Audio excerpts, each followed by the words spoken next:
Everyone, welcome back to our channel How to Tutorials. Today I'm going to show you how to add a fingerprint lock on your Samsung Galaxy A16 5G to keep your phone secure and unlock it easily with just your finger. First, open the settings app on your phone. Scroll down and locate this option called Security and Privacy. Tap on it. Again, scroll down and find this option called Biometrics. Now tap on Fingerprints. If you don't already have a screen lock set, you'll be asked to create a PIN, pattern or password first. Follow the instructions to set it up. As you can see, I have already added a fingerprint lock. Let me add another one. I'll just tap on Add Fingerprint. Now place your finger on the fingerprint sensor. On the Samsung Galaxy A16 5G, it's usually on the side power button.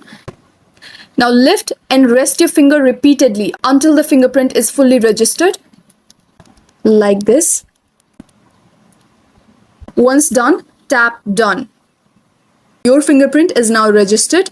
Lock your phone and try unlocking it using your registered fingerprint. And that's how you add a fingerprint lock on your Samsung Galaxy A16 5G.